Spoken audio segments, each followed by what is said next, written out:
नमस्ते लासु फ्यापुल्ला यहाँ सबैजनालाई दोङ अमन लामा अफिसियल युट्युब च्यानलमा स्वागत छ। म चाहिँ अहिले लमजुङको घले गाउँमा आइपुगेको छु र हिजो शुक्रबारको दिन राति अलि ढिलो आइपुगेको कारणले गर्दाखेरि एकदमै अस्तव्यस्त रहेछ अनि यहाँ बस्ने ठाउँ पनि नपाउने अवस्था रहेछ र यहाँको हामीले चाहिँ यो लमजुङको घले गाउँको चाहिँ एकजना यहाँको समितिको चाहिँ बहिनीलाई चिनेको कारणले गर्दाखेरि चाहिँ उहाँले चाहिँ हामीलाई ठाउँ मिलाइदिनु भयो र एकदमै प्याक हुँदो रहेछ यहाँ चाहिँ अनि बस्ने ठाउँ पनि नपाउँदो रहेछ। पहिल्यै बुकिङ गरेर आयो भने चाहिँ पाउने रहेछ, नभए नपाउँदो रहेछ। हामी दाजुभाइहरू धेरैजना आएको थियो। हेलो गरिदिनु ल दाजुभाइ सिस्नुहरू बेसी राख्नु भएको छ घले गाउँको चाहिँ समिति कार्यालय। हाम्रो बहिनीको ड्युटी सुरु भइसक्यो। बहिनी ठाउँहरू त घुम्नलाई बाँकी नै छ होइन। अब पानी परेको कारणले गर्दाखेरि यहाँ घुम्न पाइरहेको छैन। यहाँबाट उता हामी भुजुङ गाउँ भन्ने ठाउँमा जान्छौँ होइन। अब पानी रह्यो भने यो सबै ठाउँ घुम्छौँ। यहाँ के छ सर र म तपाईँहरूलाई पनि देखाइदिन्छु। अनि थोरै चाहिँ कुरा म यहाँ हाम्रो बहिनीले पनि सोध्न चाहन्छु। ठिक छ बहिनी? ल बहिनी, बहिनीको शुभ नाम के हो बहिनी? नमस्कार, धन्यवाद। अनि यहाँको घर चाहिँ कहाँनिर हो बहिनी तपाईँको? ए यो चाहिँ समितिको कार्यालय हो। तपाईँ चाहिँ स्टाफ हो? घर चाहिँ अलिक टाढै पर्छ। ए घर चाहिँ टाढै पर्छ। यहाँ दाइको चाहिँ कहाँ हो? हजुर। पर्यटन व्यवस्थापन समितिको चाहिँ कार्यालय। ए यो घले गाउँको चाहिँ यहाँको विशेषताहरू चाहिँ के हो बहिनी भन्नुहुन्छ? यहाँको विशेषताहरू यहाँ त मेन त होमस्टेले भनेर आउनुहुन्छ। प्लस यहाँ चाहिँ साइडहरू मजाले देखिन्छ। मौसम खुल्यो भने चाहिँ हामीसँग दर्शन भन्न पर्ने उहाँहरू देखिन्छ। जस्तै कुनै ठाउँमा चाहिँ एक देखिन्छ भने यहाँको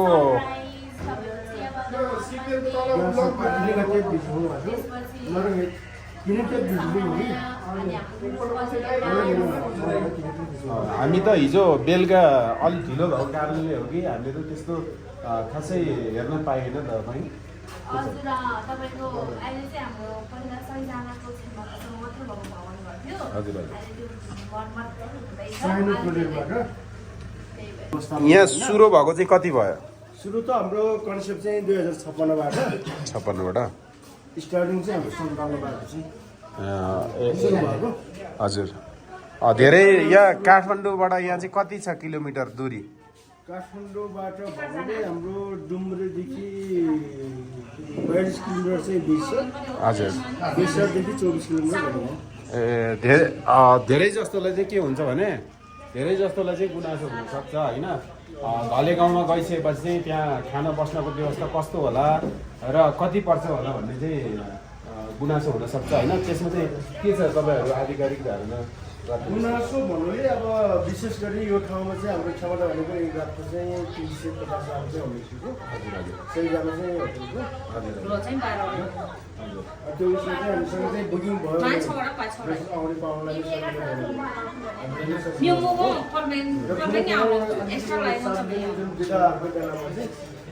जानकारी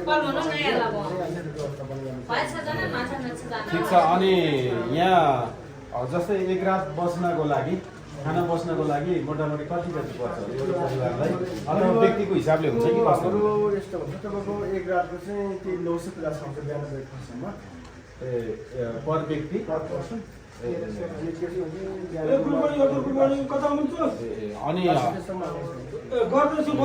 हजुरको त्यो आउँदा आउँदै बाटो चाहिँ एकदमै अप्ठ्यारो रहेछ होइन। त्यो बाटो अब हामी यो बर्खा सिजनमा चाहिँ तपाईँको चाहिँ अब हाम्रो पालिकाको उसमा चाहिँ कालो पत्रै हुने ठेकेदारको लापरवाहीले गर्दा अनि बाटोमा आउँदै गर्दाखेरि धेरै अप्ठ्यारो रहेछ होइन अनि धेरैजना यहाँ आउने पाहुनाहरूले चाहिँ तपाईँहरूलाई केही गुनासो र सबैको के समस्या हो जस गाउँमा आएर जुन घरमा बसेर जुन व्यवस्थापनको कुरोमा कुनैमा खानपिन यताबाट एक दुईजना यता त्यो होला हजुर हजुर सुरुदेखि नै यो समिति चाहिँ सुरुदेखि नै थियो हजुर 20-25 वर्षको 26 वर्ष सुरु भयो 26 वर्ष भइसक्यो है आम्दानी पनि राम्रै छ है आम्दानी हजुर गाउँले चाहिँ सुकै खुसी भनौँ न अनि यो होमस्टेहरू चाहिँ जसरी तपाईँले भन्नुहुन्छ होमस्टे जुन बनाएको छ नि यो चाहिँ सार्वजनिक हो कि व्यक्तिकै आफ्नो पर्सनली जग्गा हो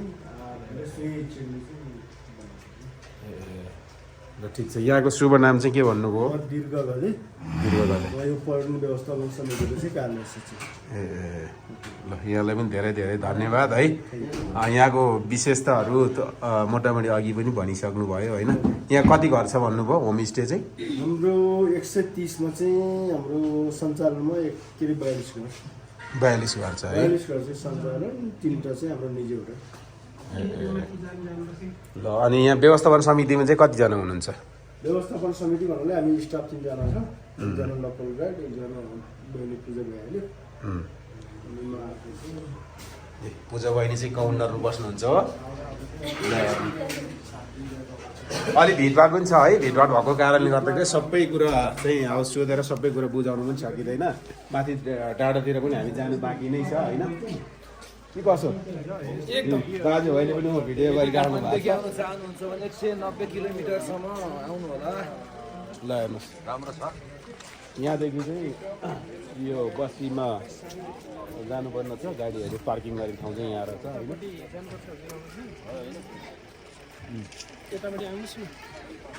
ल हेर्नु सबै यो गाडीहरू तयारी अवस्थामा छ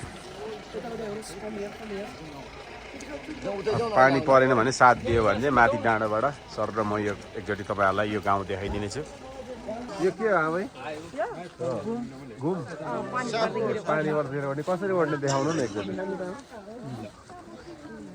ठिक छ सम्झे देख्नु भएको यतै हेर्नु त यताबाट ओड्नु त तपाईँले ओड्नु न एकचोटि लु मलाई ओडाउनु नि त नभए कसरी ओड्नुपर्छ यसरी ओड्नुपर्ने हो पुरै पानी झेकिन्छ भिज्दैन हेर्नु यस्तो हुँदो रहेछ है घुम भनेर चाहिँ तपाईँले ओड्नु न एकचोटि तपाईँले ओड्नु तपाईँले घुम चाहिँ यस्तो हुँदो रहेछ होइन सम्झि हजुर यो चाहिँ बिदाई गर्न लागेको पाहुनाहरूलाई बिदाई गर्न लागेको जस्तो होइन सम्झे पाहुनाहरू बिदा यसो खाता लगाएर स्वागत गरेर पाहुनाहरूलाई चाहिँ बिदा गर्छ है बासीहरू आउनु दाजु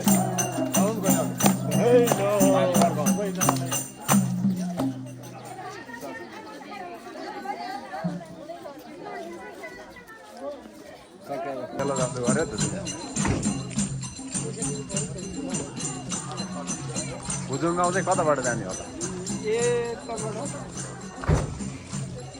कताबाट जाने हो गुरु भुजुङ गाउँ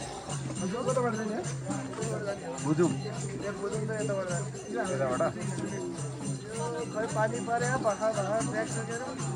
जाँदैन के हो हाम्रो अरू गाडी गइरहेको छ नि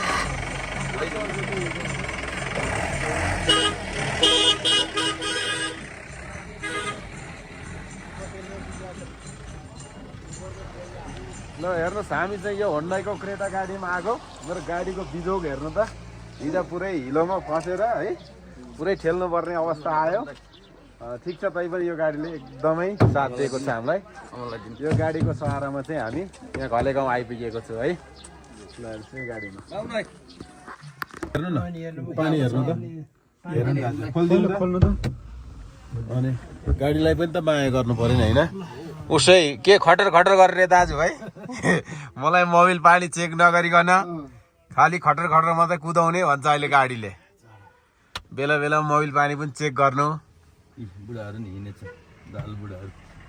दालबुढा आसाङ आसेङ लास्यो ल हामी चाहिँ भुजुङ गाउँ जानको लागि गाडीमा बसिसकेको छौँ। हाम्रो कोइराला दाइले चाहिँ ड्राइभ गर्न लागेको छ है। अब कोइराला दाइको पालो अनि ल हेर्नु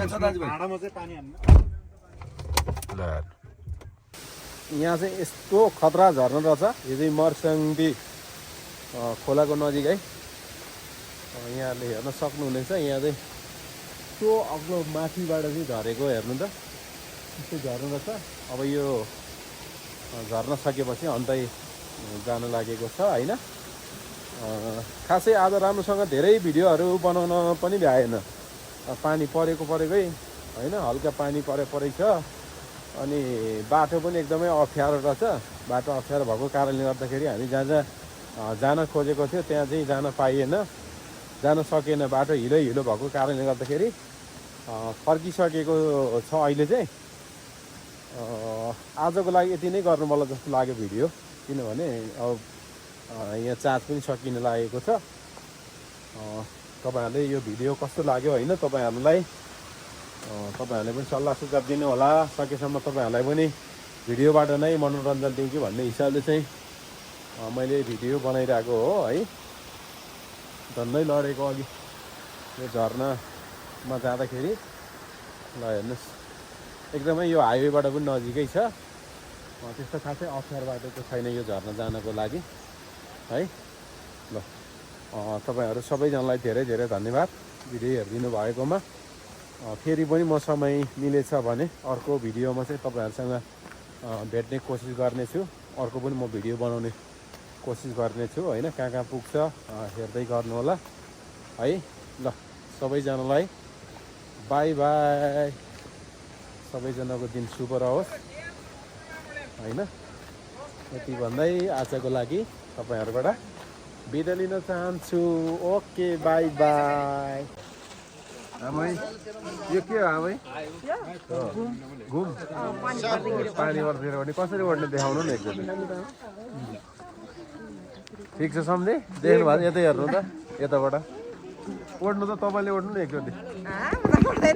लु मलाई ओडाउनु नि त नभए कसरी ओड्नुपर्छ? यसरी ओड्नुपर्ने हो। पुरै पानी छेकिन्छ भिज्दैन। हेर्नु यस्तो हुँदो रहेछ है घुम भनेर चाहिँ। तपाईँले ओड्नु न एकचोटि। तपाईँले ओड्नु तपाईँले घुम चाहिँ यस्तो हुँदो रहेछ होइन सम्झि? हजुर यो चाहिँ बिदाई गर्न लागेको पाहुनाहरूलाई बिदाई गर्न लागेको जस्तो होइन सम्झे? पाहुनाहरू बिदा यसरी खाता लगाएर स्वागत गरेर पाहुनाहरूलाई चाहिँ बिदा गर्दछ है घरले बासी